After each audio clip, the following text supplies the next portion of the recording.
जय हिंद सभी साथियों को। मैं प्रवीण चौधरी स्वागत करता हूं आप सभी का हमारे YouTube चैनल के ऊपर।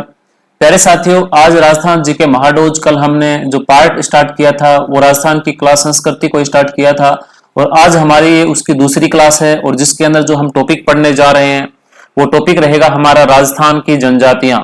आज जो हमारा टॉपिक रहेगा वो रहेगा राजस्थान की जनजातियां।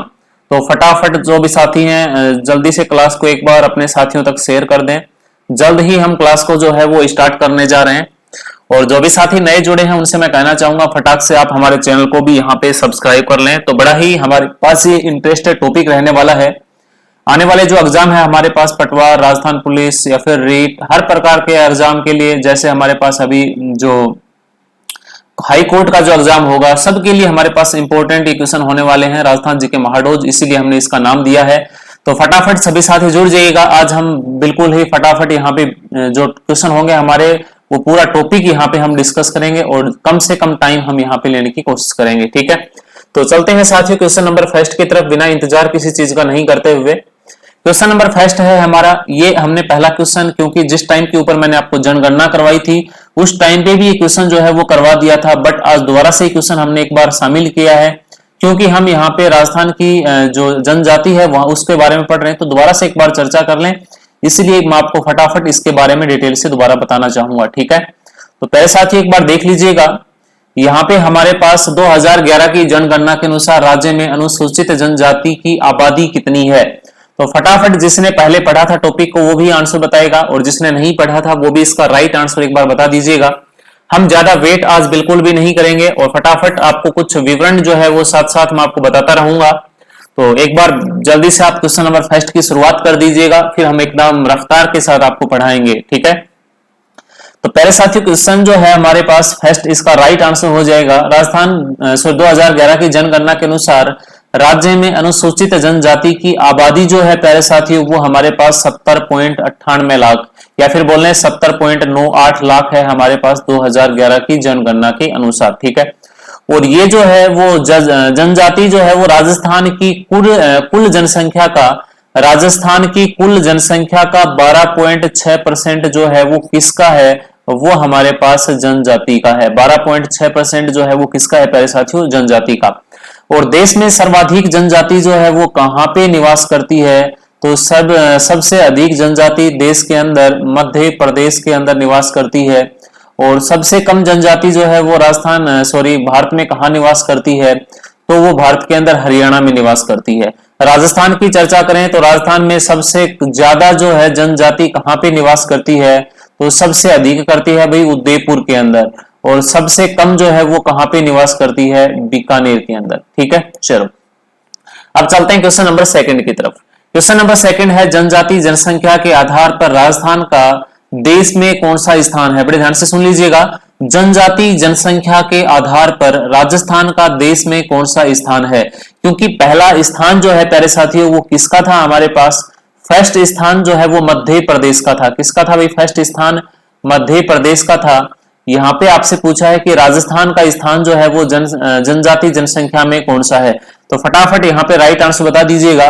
तो सभी को बता देना चाहता हूं, जनजाति जनसंख्या के आधार पे राजस्थान का स्थान जो है वो कौन सा है मेरे प्यारे साथियों, छठा स्थान है। राजस्थान का स्थान कौन सा है, छठा। क्वेश्चन नंबर 3 की तरफ चलते हैं। राजस्थान में कितने प्रकार की अनुसूचित जनजातियां पाई जाती हैं। राजस्थान में कितने प्रकार की अनुसूचित जनजातियां पाई जाती हैं। जो भी साथी जुड़े हैं, जो भी देख रहे हैं, वो फटाफट यहाँ पे क्लास को एक बार लाइक कर दें और अपने साथियों तक शेयर करना बिल्कुल भी ना भूलें। मैं वेट कर रहा हूं भाई सबसे पहले राइट आंसर यहाँ पे कौन बताएगा, तो फटाफट यहाँ पे एक बार राइट आंसर आप लोग बता दीजिएगा। राजस्थान में कितने प्रकार की अनुसूचित जनजातियां पाई जाती हैं। तो पहले साथियों राजस्थान में हमारे पास कुल मिला के 12 प्रकार की अनुसूचित जनजातियां पाई जाती हैं और जिसमें मूल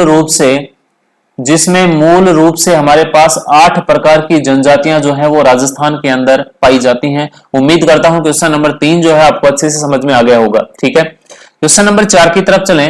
राजस्थान के किस जिले में कुल जनसंख्या में अनुसूचित जनजाति जनसंख्या का सर्वाधिक प्रतिशत पाया जाता है। बड़े ध्यान से सुन लीजिएगा, राजस्थान के किस जिले में कुल जनसंख्या में अनुसूचित जनजाति जनसंख्या का सर्वाधिक प्रतिशत जो है वो पाया जाता है।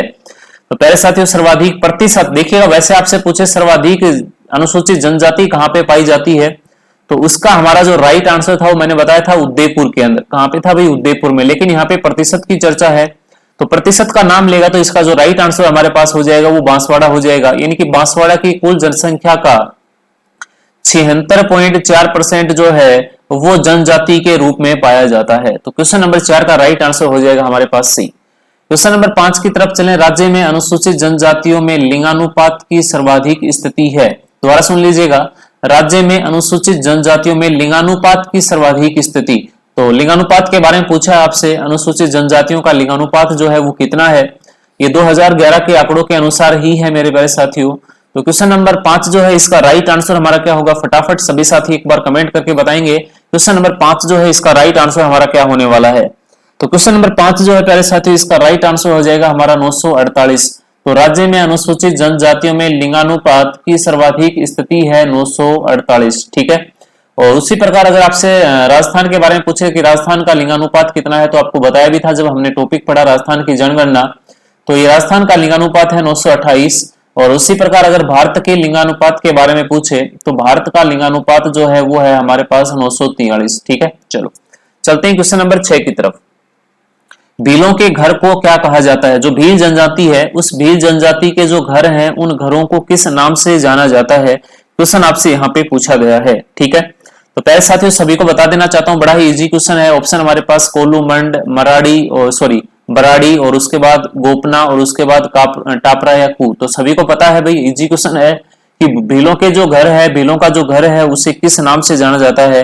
भीलों के घर को जो है टापरा या कू के नाम से जाना जाता है। एक बात मैं आपको बता दूं यहाँ पे, भीलों का जो गोत्र है, भीलों का जो गोत्र है उसे क्या कहा जाता है? भीलों के गोत्र को मेरे प्यारे साथियों अटक कहा जाता है। भीलों के गोत्र को अटक कहा जाता है। और भीलों के जो गांव है, भीलों का जो गांव है या छोटा गांव जिसे हम बोलते हैं, भीलों का जो छोटा गांव है उसे हम फला के नाम से जानते हैं। किस नाम से जानते हैं? फला के नाम से। और भीलों के बड़े कस्बे या फिर बड़े गांव जो हैं उनको हम किस नाम से जानते हैं? उसे हम पाल के नाम से जानते हैं। ठीक है। और उसी प्रकार भीलों के गांव का जो मुखिया होगा, भीलों के गांव का जो मुखिया होता है उसे किस नाम से जाना जाता है? तो भीलों के गांव के मुखिया को गमेती कहते हैं। क्या कहते हैं भाई? गमेती के नाम से जाना जाता है। ओके, चलते हैं क्वेश्चन नंबर 7 की तरफ। क्वेश्चन नंबर 7 है, भीलों में किस संप्रदाय की मान्यता है? तो भीलों में किस संप्रदाय की मान्यता है? और ये क्वेश्चन जो है प्यारे साथियों वो पिछली भर्ती पटवार के अंदर ये क्वेश्चन पूछा जा चुका है। तो अच्छा क्वेश्चन है हमारे पास, ये पटवार भर्ती के अंदर पूछा गया क्वेश्चन है। भीलों में किस संप्रदाय की मान्यता है? ऑप्शन हमारे पास उसनादी, उंदरिया और दरिया पंथ और उसके बाद लालदास जी। तो पहले साथियों बड़ा इजी क्वेश्चन है, सबको मैं यहाँ पे आंसर बता देता हूं कि भीलों में किस संप्रदाय की मान्यता है। तो क्वेश्चन नंबर 7 का राइट आंसर हो जाएगा हमारे पास उंदरिया। क्या राइट आंसर हो जाएगा भाई? हमारा उंदरिया। ठीक है, उंदरिया पंथ की जो है यहाँ पे मान्यता है। ठीक है। क्वेश्चन नंबर 8 की तरफ चलते हैं। एक अनोखी विवाहिक परंपरा हाथी वेड़ो प्रथा किस आदिवासी जनजाति में प्रचलित है? दोबारा सुन लीजिएगा, एक अनोखी वैवाहिक परंपरा हाथी वेड़ो प्रथा किस आदिवासी जनजाति में प्रचलित है? ऑप्शन हमारे पास भील, ग्रासिया, सहरिया, कथोड़ी। तो फटाफट यहाँ पे राइट आंसर बता दीजिएगा। क्वेश्चन नंबर 8 का राइट आंसर हमारा क्या होगा? तो पहले साथियों मैं बता देना चाहता हूँ क्वेश्चन नंबर 8 जो है इसका राइट आंसर हमारे पास क्या होगा? बिल्कुल फटाफट आप कमेंट कीजिएगा। तो सभी को बता दें भाई, एक अनोखी वैवाहिक परंपरा हाथी वेड़ो प्रथा किस जनजाति में प्रचलित है? तो ये हमारे पास भील जनजाति के अंदर प्रचलित है। ठीक है, ये हमारे पास ये हाथी वेड़ो प्रथा है क्या? बड़े ध्यान से एक बार समझने की कोशिश कीजिएगा। इस प्रथा के अंदर दूल्हा और दुल्हन, बड़े ध्यान से सुनिएगा, इस प्रथा के अंदर जो दूल्हा है, मतलब दूल्हा यानी कि दूल्हे को भील जनजाति के अंदर क्या कहा जाता है? हरज कहा जाता है। क्या कहा जाता है भाई? हरज कहा जाता है। और दुल्हन को जो है, दुल्हन को जो है वो लाडी कहा जाता है। दुल्हन को लाडी कहा जाता है और दूल्हा जो है इसको हर्ज कहा जाता है। तो इस प्रथा के अंदर कि दूल्हा और दुल्हन जो है वो किसी पवित्र वृक्ष को साक्षी मानकर विवाह करते हैं। इस प्रथा के अंदर दूल्हा और दुल्हन जो है वो किसी पवित्र वृक्ष को साक्षी मानकर पूजा करते हैं। ओके, चलो क्वेश्चन नंबर 9 की तरफ चलें। भील किस देवी देवता के चढ़ाए गए केसर का पानी पीकर झूठ नहीं बोलते? तो आपसे पूछा है भील जो है वो किस देवी देवता के चढ़ाए गए केसर का पानी पीकर कभी भी झूठ नहीं बोलते? तो ऑप्शन हमारे पास महादेव, हनुमान, दुर्गा माँ और ऋषभ देव। तो फटाफट यहाँ पे राइट आंसर बता दीजिएगा। टाइम प्यारे साथियों काफी कम रहता है हमारे पास, फिर मैं आपको एक बात बोलता हूँ कि सभी साथी कमेंट जो है वो फास्टली करने की कोशिश किया करो, ठीक है। तो भील किस देवी देवता के चढ़ाए गए केसर का पानी पीकर कभी झूठ नहीं बोलते। तो क्वेश्चन नंबर 9 जो है प्यारे साथियों इसका राइट आंसर हो जाएगा हमारा ऋषभ देव। क्या हो जाएगा भाई? ऋषभ देव। ऋषभ देव को हम केसरिया नाथ के नाम से भी जानते हैं। ऋषभ देव को हम केसरिया नाथ के नाम से भी जानते हैं, या फिर हम इसे कालाजी भी बोलते हैं। क्या बोलते हैं भाई? इसे हम कालाजी भी बोलते हैं और केसरिया नाथ भी बोलते हैं। ओके। और ऋषभ देव का जो मंदिर है, ऋषभ देव का जो मंदिर है मतलब जहां पे देवी देवताओं के ऊपर केसर का पानी जो पानी जो है उसको पीकर कभी झूठ नहीं बोला जाता है। मंदिर जो है हमारे पास, ये मंदिर जो है वो धुवेल उदयपुर के अंदर है। कहां पे है भाई? धुवेल उदयपुर के अंदर जो है ये मंदिर हमारा स्थित है। ओके, चलते हैं क्वेश्चन नंबर 10 की तरफ। मेणा जनजाति में पंचायत का मुखिया क्या कहलाता है? मेणा जनजाति के अंदर पंचायत का जो मुखिया होता है उसे हम किस नाम से जानते हैं? अच्छा क्वेश्चन है। सहरोल, गुणी, पटेल और उसके बाद कोतवाल। तो प्यारे साथियों क्वेश्चन नंबर 10 का फटाफट आप एक बार कमेंट करके आंसर बता दीजिएगा। क्वेश्चन नंबर 10 जो है इसका राइट आंसर हो जाएगा मेरे प्यारे साथियों पटेल। मेणा जनजाति में पंचायत का मुखिया जो है वो किस नाम से जाना जाता है? पटेल के नाम से जाना जाता है। और मेणा जनजाति की सबसे बड़ी पंचायत जो है, सबसे बड़ी पंचायत मेणा जनजाति की जो है वो किस नाम से जानी जाती है? तो सबसे बड़ी पंचायत मेणा जाति की जो है वो 84 के नाम से जानी जाती है। किस नाम से जानी जाती है भाई? 84 के नाम से। ओके, चलते हैं क्वेश्चन नंबर 11 की तरफ। टोटम किस जनजाति के कुल देवता है? टोटम जो है वो किस जनजाति के कुल देवता है? बड़ा ही इंपॉर्टेंट हमारे लिए क्वेश्चन है, बता देता हूं भाई। हो सकता है किसी एग्जाम में आ जाए, आने वाले किसी एग्जाम में क्वेश्चन पूछा जा सकता है कि टोटम जो है वो किस जनजाति के कुल देवता है। तो पहले साथियों क्वेश्चन नंबर 11 जो है इसका राइट आंसर हो जाएगा हमारा भील। इस क्वेश्चन का राइट आंसर हो जाएगा हमारा भील। भील जो है वो टोटम जनजाति के, नहीं सॉरी, टोटम जनजाति के कुल देवता जो है वो कौन है? नहीं सॉरी, क्या बोले हम? भील जनजाति के कुल देवता कौन है? टोटम। सॉरी, मिस्टेक हो गई थोड़ी सी। क्वेश्चन नंबर 12 की तरफ चलें। सहरिया समुदाय की पंचायत के मुख्यतः कितने स्तर होते हैं? सहरिया समुदाय की पंचायत के मुख्यतः कितने स्तर होते हैं? ऑप्शन हमारे पास 1 2 5 7, 1 2 5 7। फटाफट आंसर बताइएगा क्वेश्चन नंबर 12 का कि सहरिया समुदाय की पंचायत के कितने स्तर होते हैं। तो पहले साथियों सहरिया समुदाय की पंचायत के जो हैं वो कुल मिला के हमारे पास, यहाँ पे ऑप्शन गलत लिख दिए, ऑप्शन यहाँ पे गलत लिख दिए प्यारे साथियों। यहाँ पे 2 के स्थान पे 3 कर लो भाई, कोई बात नहीं, 2 के स्थान पे 3 कर लेना। सहरिया समुदाय की पंचायत के कुल मिला के कितने स्तर होते हैं? 3 स्तर होते हैं। कितने होते हैं भाई? 3 स्तर होते हैं। और ये स्तर है हमारे पास, मैं आपको बता देता हूं। इन स्तरों का हम बोलते हैं चौरासिया। और दूसरा स्तर जो है हमारे सबसे बड़ा स्तर होता है चौरासिया, और दूसरा स्तर हमारा होता है एक दसिया, और तीसरा स्तर होता है हमारा पंचताई। ठीक है, तो कुल मिला के इसके कितने स्तर होते हैं भाई? 3 स्तर होते हैं। ठीक है, बात करता हूं, उम्मीद करता हूं बात आपको समझ में आ गई होगी। और सहरिया देखिएगा, यहाँ पे सहरिया जाति की चर्चा है तो थोड़ी सी डिटेल बता देता हूं भाई। सहरिया जनजाति जो है, सहरिया जनजाति है राज्य की सबसे पिछड़ी जनजाति है। राज्य की सबसे पिछड़ी जनजाति जो है वो कौन सी है भाई? सहरिया है। और ये जो है वो सबसे ज्यादा कहाँ निवास करती है? सहरिया जनजाति वो राजस्थान के 12 जिले के अंदर निवास करती है। ठीक है भाई, चलो क्वेश्चन नंबर 13 की तरफ चलें। किस जनजाति के पुरुष वर्ग में गोदना गुदवाना वर्जित है? किस जनजाति के पुरुष वर्ग में गोदना गुदवाना जो है वो वर्जित है? ऑप्शन आपके सामने लिखे हैं, डामोर, सांसी, कथोड़ी, सहरिया। तो फटाफट एक बार आंसर बता दीजिएगा। क्वेश्चन नंबर 13 जो है इसका राइट आंसर क्या होगा?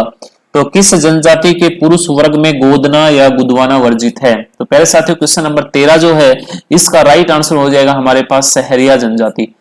किस जनजाति के पुरुष वर्ग में जो है वो गोदना और गुदवाना जो है वो वर्जित है? वो सहरिया जनजाति है। ठीक है भाई, सहरिया जनजाति के लोग जो है उनके घर जो होते हैं, इनके घर जो होते हैं, इनके घरों को टापरी के नाम से जाना जाता है। घर को क्या बोलते हैं भाई? टापरी के नाम से। और गांव का जो मुखिया होगा, इनके गांव का मुखिया जो होता है, इनको जो है गांव के मुखिया को ये लोग कोतवाल के नाम से जानते हैं। किस नाम से भाई? गांव के मुखिया को कोतवाल के नाम से जानते हैं। और इनका जो गांव होता है, सहरिया जनजाति का जो गांव है उस गांव को सहरोल के नाम से जानते हैं। किस नाम से जानते हैं भाई? सहरोल के नाम से। ओके, चलो चलते हैं क्वेश्चन नंबर 14 की तरफ। वाल्मीकि राज्य की किस जनजाति समुदाय के आदि गुरु हैं? वाल्मीकि जो है वो राज्य की किस जनजाति समुदाय जो है उसके गुरु हैं? तो यहाँ पे ऑप्शन है सहरिया, ग्रासिया, कथोड़ी, कंजर। तो फटाफट यहाँ पे एक बार राइट आंसर आप लोग बता दीजिएगा। क्वेश्चन नंबर हमारे पास 14 जो है इसका राइट आंसर क्या होगा? वाल्मीकि समाज वाल्मीकि राज्य की किस जनजाति समुदाय के आदि गुरु हैं? तो फटाफट राइट आंसर बताएंगे। क्वेश्चन नंबर 14 का राइट आंसर क्या होगा? तो सभी को बता देना चाहता हूं भाई, वाल्मीकि जो है वो किस जनजाति के आदि गुरु हैं? तो ये है हमारे पास सहरिया के। किसके हैं भाई? सहरिया जनजाति के। ओके, क्वेश्चन नंबर 15 की तरफ चलें। सहरिया जाति के लोकप्रिय देवता, सहरिया जाति के लोकप्रिय देवता जो है वो कौन है? ये यहाँ पे आपसे पूछा गया है। इंटरेस्टेड क्वेश्चन है हमारे पास, अच्छा क्वेश्चन है।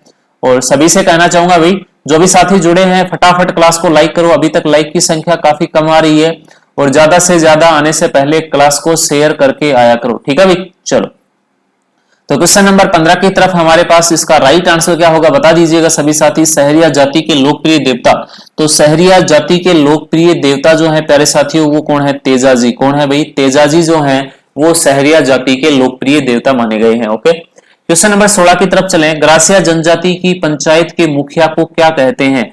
ग्रासिया जनजाति की पंचायत के मुखिया को किस नाम से जाना जाता है? तो क्वेश्चन नंबर 16 जो है इसका राइट आंसर बता दीजिएगा।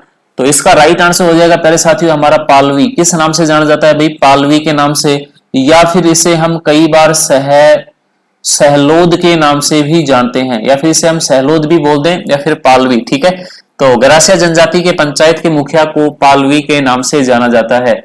और इनके घर जो है, इनके घर को घेर के नाम से जाना जाता है। किस नाम से जाना जाता है? घेर के नाम को।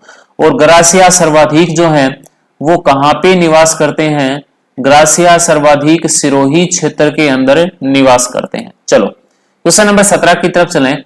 आबू रोड का कौन सा क्षेत्र ग्रासियों का मूल प्रदेश माना जाता है? आबू रोड का कौन सा क्षेत्र ग्रासियों का मूल प्रदेश माना जाता है? ऑप्शन हमारे पास चंद्रावती, सियावा, भाखर और मिथिला।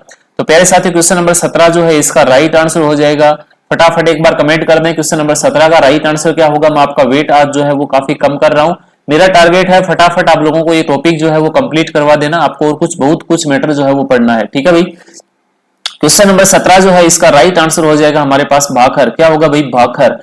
आबू रोड कहां पे है भाई? सिरोही के अंदर। कहां पे है भाई? सिरोही के अंदर। मैंने बताया था कि ग्रासिया जो है वो सबसे ज्यादा कहां निवास करते हैं? सिरोही में। तो आबू रोड का कौन सा क्षेत्र ग्रासियों का मूल प्रदेश माना जाता है? तो ये माना जाता है भाई भाखर। ओके, क्वेश्चन नंबर 18 की तरफ चलें। ग्रासिया किस स्थान पर अपने पूर्वजों का अस्थि विसर्जन करते हैं? तो ग्रासिया किस स्थान पर अपने पूर्वजों का अस्थि विसर्जन करते हैं? तो जयसमंद झील, नक्की झील, बनास झील और पिछोला झील। अगर आपको पता है थोड़ा सा कि ग्रासिया जनजाति के बारे में और इन झीलों के बारे में कौन कहां पे है झील, तो फटाक दे आंसर बता दोगे आप, क्योंकि हमारे पास नक्की झील जो है वो कहां पे है? सिरोही के अंदर। कहां पे है भाई? सिरोही के अंदर।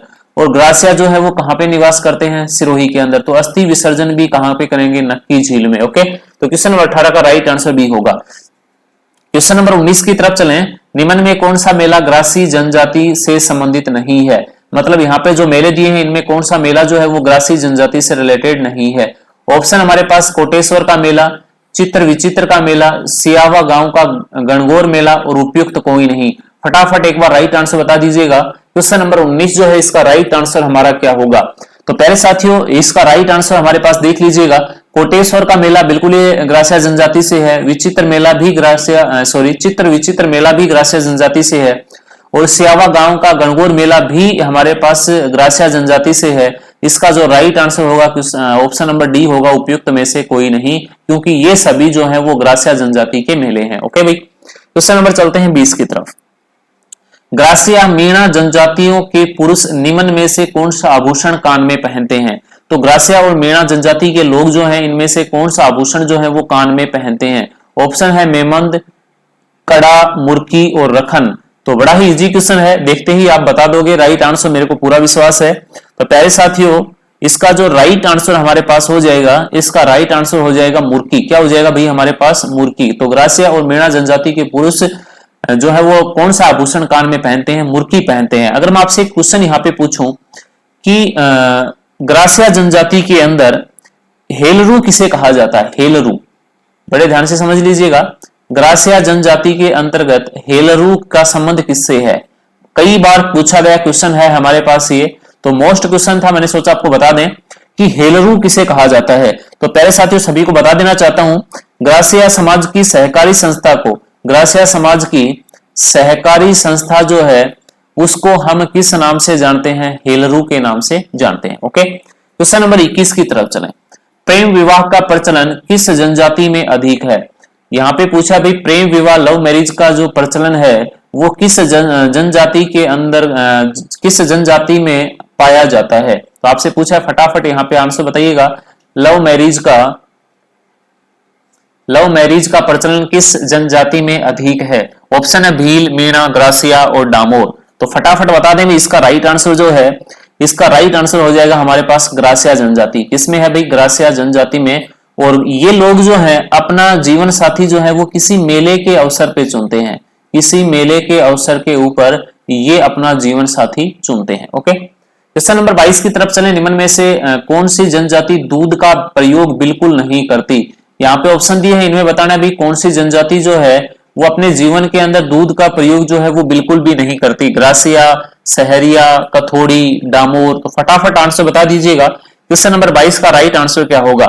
तो प्यारे साथियों सभी को बता देना चाहता हूं, क्वेश्चन नंबर 22 जो है इसका राइट आंसर हो जाएगा हमारे पास कथोड़ी जनजाति। कथोड़ी जनजाति के लोग जो है वो दूध का सेवन बिल्कुल भी नहीं करते। और कथोड़ी जनजाति है वो कहां पे पाई जाती है? तो ये जो है वो उदयपुर में पाई जाती है। किस जगह पाई जाती है भाई? उदयपुर में सर्वाधिक पाई जाती है कथोड़ी जनजाति। ठीक है, और ये जनजाति जो है, कथोड़ी जनजाति क्या करती है? ये जनजाति खैर के वृक्षों से कत्था तैयार करती है।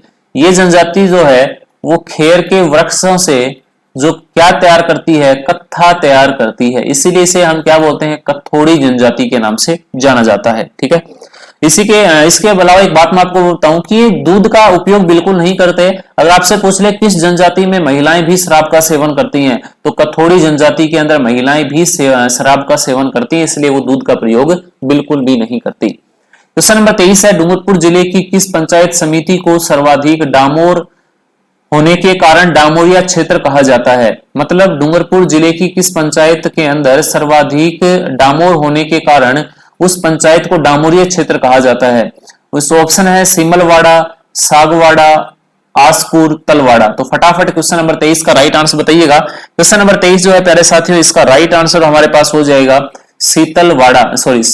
क्या होगा भी हमारे पास? सिमलवाड़ा। ठीक है, और ये जो हमारे पास डामोर जो जनजाति है इसके निवासी जो है वो एकल रूप में रहना पसंद करते हैं या फिर एकल रूप में रहते हैं। मतलब संयुक्त परिवार इनका नहीं होता, इनका जो परिवार होता है वो हमारे पास कैसा होता है? एकल परिवार होता है। ठीक है, चलते हैं क्वेश्चन नंबर 24 की तरफ। ईश्वर से आशीर्वाद प्राप्त करने का एक तरीका जिसे पाती मांगना कहते हैं किस जनजाति में प्रचलित है?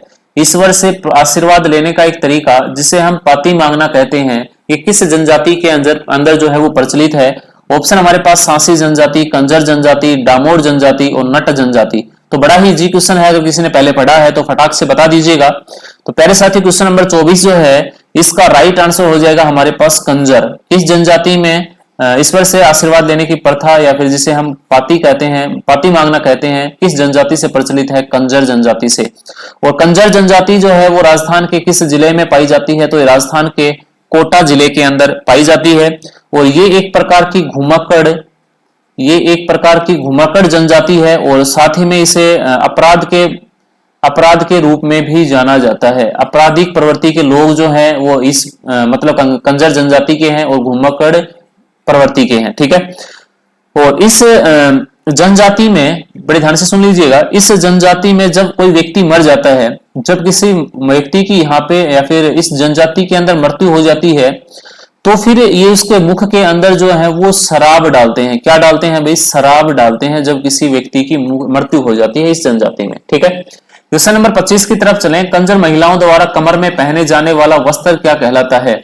तो कंजर जनजाति की महिलाओं द्वारा कमर में पहने जाने वाला जो वस्त्र है वो क्या कहलाता है? तो प्यारे साथियों कमर में पहने जाने वाला जो वस्त्र है इनका वो सूखनी के नाम से जाना जाता है। किस नाम से जाना जाता है भाई? सूखनी के नाम से, जो एक नृत्य के टाइम के ऊपर पहना जाता है। ये एक पायजामा टाइप का होता है। कैसा होता है भाई? पायजामा टाइप का। ओके, क्वेश्चन नंबर 26 की तरफ चलें। चाड़िया क्या है? प्यारे साथियों, चाड़िया क्या है? अच्छा क्वेश्चन है, वेरी वेरी इंपॉर्टेंट क्वेश्चन है हमारे लिए। इसको मोस्ट लगा लीजिएगा भाई, वेरी वेरी मोस्ट इंपॉर्टेंट हमारे लिए क्वेश्चन है। और सभी साथियों से कहना चाहूंगा, जो भी देख रहे हैं क्लास को फटाक से एक बार लाइक कर दें और जाते टाइम अपने साथियों तक इसको शेयर करके जाया करो। आप कुछ भी नहीं करते, मेरे को पता है, आपके लिए बड़ी मेहनत करनी पड़ती है, दिन रात कम से कम 4-5 घंटे का टाइम जो है वो डेली निकालना पड़ता है, समझ लो आप। तो चाड़िया क्या है? तो पहले साथियों, चाड़िया जो है वो डामोर जनजाति में होली के अवसर पर आयोजित होने वाला एक कार्यक्रम है। डामोर जनजाति में होली के अवसर पर आयोजित होने वाला जो कार्यक्रम है उसे हम किस नाम से जानते हैं? चाड़िया के नाम से जानते हैं। ओके, क्वेश्चन नंबर 27 है, बीजा तथा माला किस जाति के वर्ग हैं? बीजा तथा माला किस जाति के वर्ग हैं? ये क्वेश्चन जो है प्यारे साथियों बड़ा ही इंपॉर्टेंट और कई बार एग्जाम में आया है, तो ये भी हमारे पास बहुत ही मोस्ट क्वेश्चन है, तो बड़े ध्यान से समझ लीजिएगा। बीजा तथा माला किस जाति के वर्ग हैं? ग्रासिया, सांसी, कथोड़ी और डामोर। तो फटाफट राइट आंसर बताएंगे। क्वेश्चन नंबर 27 का राइट आंसर क्या होगा? बीजा तथा माला किस जाति के वर्ग हैं? तो बीजा और माला जो है प्यारे साथियों वो सांसी जाति के वर्ग हैं। किस जाति के वर्ग हैं भाई? सांसी जाति के वर्ग हैं। और सांसी जाति जो है वो सबसे अधिक राजस्थान में कहां पाई जाती है? सबसे अधिक राजस्थान में भरतपुर में पाई जाती है। और फिर कहां पे पाई जाती है? झुंझुनू के अंदर, ठीक है। लेकिन यहाँ पे सबसे ज्यादा कहां पाई जाती है? भरतपुर के अंदर, ठीक है। और इस जनजाति के अंदर एक प्रथा होती है, बड़े कई बार एग्जाम के अंदर पूछा जाता है उस प्रथा के बारे में। वो प्रथा है हमारे पास कुकड़ी प्रथा। क्या प्रथा है प्यारे साथियों? कुकड़ी प्रथा। ये कुकड़ी प्रथा क्या है, कैसे प्रचलित है? तो आपसे क्वेश्चन डायरेक्ट पूछा जाता है, कुकड़ी प्रथा किस जाति से रिलेटेड है? तो ये हमारे पास सांसी जनजाति से रिलेटेड है। इस प्रथा के अंदर जो है वो क्या होता है? तो इस प्रथा के अंदर विवाह से पहले लड़की को अपने चरित्र की परीक्षा देनी होती है, ठीक है। इस प्रथा के अंदर लड़की को विवाह से पहले अपने चरित्र की परीक्षा देनी होती है, ठीक है भाई। क्वेश्चन नंबर 28 की तरफ चलें। राजस्थान की किस जनजाति का मुख्य व्यवसाय सांपों को पकड़ना है? बिल्कुल इजी क्वेश्चन है, हर व्यक्ति जानता है इसके बारे में, बड़ा ही आसान हमारे लिए क्वेश्चन है, तो फटाफट बता दीजिएगा। क्वेश्चन नंबर हमारे पास 28 का राइट आंसर क्या होगा? तो पहले साथी क्वेश्चन नंबर 28 जो है हमारे पास, इसका राइट आंसर हो जाएगा कालबेलिया। किस जनजाति का मुख्य व्यवसाय जो है वो सांपों को पकड़ना है भाई? कालबेलिया, ठीक है। चलते हैं क्वेश्चन नंबर 29 की तरफ। राजस्थान सरकार द्वारा भारतीय संविधान की किस सूची के तहत 12 फरवरी 1981 को अनुसूचित क्षेत्र राजस्थान आदेश 1981 जारी किए? हो सकता है बात समझ में नहीं आई होगी, मैं इसका राइट आंसर बता के आपको डिटेल में समझा देता हूं, ठीक है। तो इसका राइट आंसर हो जाएगा हमारे पास 5वीं अनुसूची। क्या होगा भाई? 5वीं अनुसूची। तो प्यारे साथियों, इस अनुसूची के अंदर क्या किया गया? इस अनुसूची में दक्षिण पूर्वी राजस्थान के जो जिले हैं, दक्षिण पूर्व में स्थित जो 5 जिले, दक्षिण पूर्व में स्थित राजस्थान के 5 जिले, और जिसकी लगभग 5034 गांव और 23 तहसील जहां पे अनुसूचित जनजाति के लोग निवास करते थे, उनको इसके अंदर जो है वो शामिल किया गया था, ठीक है। तो क्वेश्चन नंबर 29 का राइट आंसर हमारे पास हो जाएगा प्यारे साथियों सी। 30 की तरफ चले। राजस्थान में कितने जिले मांडा क्लस्टर योजना क्षेत्र के अंतर्गत आते हैं? राजस्थान के कितने जिले जो हैं वो मांडा क्लस्टर योजना के अंतर्गत आते हैं? ये यहाँ पे आपसे पूछा गया है, ठीक है। तो यहाँ पे आपसे पूछा है माडा क्लस्टर, MADA, माडा क्लस्टर। सबसे पहले माडा की आपको फुल फॉर्म मैं बता देता हूं। माडा की फुल फॉर्म होती है परिवर्तित क्षेत्रीय विकास दृष्टिकोण। परिवर्तित क्षेत्रीय विकास दृष्टिकोण क्लस्टर योजना के अंतर्गत कितने जिले जो हैं वो शामिल हैं? ऑप्शन हमारे पास 7, 8, 10, 11। तो क्वेश्चन नंबर 30 जो है प्यारे साथियों, इसका राइट आंसर हमारे पास हो जाएगा 8। कितना हो जाएगा भाई? हमारे पास 8 इसका राइट आंसर होगा। और ये योजना जो है वो 1978-79 के 78-79 को अनवर्त योजना के समय चलाया गया था। ओके, चलो क्वेश्चन नंबर 31 की तरफ चलते हैं।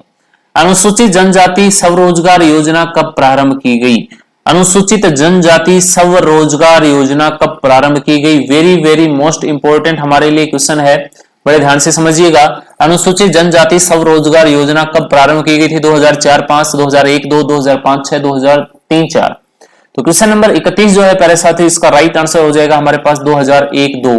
कब शुरू की गई थी भाई? 2001-2 के अंदर शुरू की गई थी, और ये राजस्थान के 5 जिलों के अंदर, या किन जिलों के अंदर शुरू की गई? तो ये शुरू की गई थी उदयपुर, ये शुरू की गई थी राजस्थान के उदयपुर, उदयपुर के बाद डूंगरपुर, डूंगरपुर के बाद हमारे पास बांसवाड़ा, बांसवाड़ा, और बांसवाड़ा के बाद प्रतापगढ़, प्रतापगढ़, और प्रतापगढ़ के बाद सिरोही। ठीक है, इन जिलों के अंदर ये 2001-2 के अंदर शुरू की गई थी अनुसूचित जनजाति स्वरोजगार योजना। ठीक है, क्वेश्चन नंबर 32 की तरफ चलें। एकलव्य बालक खेल छात्रावास बांसवाड़ा में कहां प्रारंभ किया गया? एकलव्य बालक खेल छात्रावास बांसवाड़ा में कहां प्रारंभ किया गया? तो फटाक से आंसर बता दीजिएगा भाई। क्वेश्चन नंबर हमारे पास 32 का राइट आंसर क्या होगा? ऑप्शन है लोधा, बारीगामा, उसके बाद घाटोल, मानगढ़। तो क्वेश्चन नंबर 32 जो है इसका राइट आंसर हमारे पास क्या होगा? फटाक से बता दें। क्वेश्चन नंबर 32 का राइट आंसर हो जाएगा हमारे पास लोधा। कहां प्रारंभ किया गया? भी लोधा के अंदर। क्वेश्चन नंबर 33 की तरफ चलें। मोरनी मोड़ना किस जनजाति से संबंधित है? मोरनी मोड़ना किस जनजाति से संबंधित है? क्वेश्चन नंबर 33 का फटाक से आंसर बताइएगा सभी साथी। भील, मीणा, ग्रासिया, सहरिया। भील, मीणा, ग्रासिया, सहरिया। तो क्वेश्चन नंबर 33 जो है इसका राइट आंसर हो जाएगा प्यारे साथियों हमारे पास मीणा। तो मोरनी मोड़ना जो है वो किस जनजाति से रिलेटेड है? मीणा जनजाति से। क्वेश्चन नंबर 34 देखें हम। दक्षिणी राजस्थान की जनजातियों में बड़ालिया का क्या अर्थ है? दक्षिणी राजस्थान की जनजातियों में बड़ालिया का अर्थ क्या है? तो ऑप्शन है दो पक्षों के मध्य विवाह संबंध में मध्यस्थता करने वाले को कहा जाता है, पुत्र जन्म के अवसर पर मनाया जाने वाला उत्सव है, या विवाह के अवसर पर पहने जाने वाला आभूषण है, या भोपा जी से आशीर्वाद लेने की प्रथा है। तो पहले साथियों क्वेश्चन नंबर हमारे पास 34 का फटाफट आप कमेंट करके आंसर बता दें, और सभी साथियों से कहना चाहूंगा जिसने क्लास को लाइक नहीं किया है पहले लाइक करें।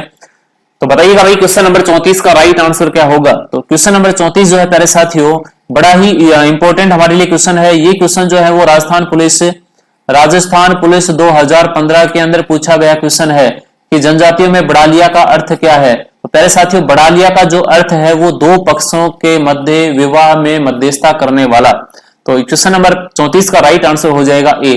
जब तक कोई लाइक नहीं करेगा, जिसने लाइक नहीं किया है मैं आगे नहीं बढ़ूंगा, फटाफट एक बार लाइक कर दें। वेट कर रहा हूं भाई, फटाफट लाइक कर दें, आपको भी इंतजार नहीं करना पड़े और मुझे भी इंतजार नहीं करना पड़े। तो फटाफट सभी साथी लाइक कर दो जिसने लाइक नहीं किया है अभी तक, और अपने साथियों तक शेयर जरूर करोगे। मैं आपसे ये छोटी सी रिक्वेस्ट कर रहा हूं भाई, शेयर करोगे जाते टाइम, और एक बार अभी लाइक कर दो, फटाफट लाइक कर दो एक बार। तो पहले साथी क्वेश्चन नंबर 34 जो है इसका राइट आंसर हमारा ए हो गया। चलते हैं क्वेश्चन नंबर 35 की तरफ। राजस्थान की वह कौन सी जनजाति है जो अपने मकान के दरवाजे बंद रखती है? राजस्थान की वह कौन सी जनजाति है जो अपने मकान के दरवाजे जो है वो बंद नहीं रखती है? सॉरी, बंद रखती नहीं, बंद नहीं रखती है। तो पहले साथियों बंद नहीं रखती है, जो आपराधिक प्रवृत्ति की जनजाति है वही ऐसा करेगी। और ऐसी जनजाति कौन सी मैंने बताया था, सबसे अधिक आपराधिक जनजाति जो है वो कौन सी है? वो हमारे पास कंजर जनजाति है। कौन सी है भाई? कंजर जनजाति है। तो पहले साथियों आज के टॉपिक में हमने राजस्थान की जनजातियों के बेस्ट क्वेश्चन आपके साथ डिस्कस किए हैं, और उम्मीद करता हूं आपको अच्छे से समझ में आए होंगे और अच्छे से समझ में आएंगे, ये मेरा वादा है आपसे। बट आप सभी साथी जाते टाइम क्लास को लाइक करके जाएंगे, और अपने दोस्तों तक अगर आपने शेयर नहीं किया है तो शेयर करेंगे, और जिसने चैनल को अभी तक सब्सक्राइब नहीं किया है तो सब्सक्राइब करेंगे, क्योंकि आपके लिए कड़ी मेहनत हमें करनी पड़ती है। ठीक है, तो पहले साथियों आज हमारा टॉपिक कंप्लीट हुआ। कल दोबारा मुलाकात होगी रात 9 बजे। तब तक के लिए सभी साथी खुश रहेंगे, तंदुरुस्त रहेंगे, हंसते रहेंगे, मुस्कुराते रहेंगे। जय हिंद, जय भारत, वंदे मातरम। और दिल लगा के मेहनत करके आप तैयारी करो, आपका सिलेक्शन कंफर्म होगा। तो जय हिंद, वंदे मातरम।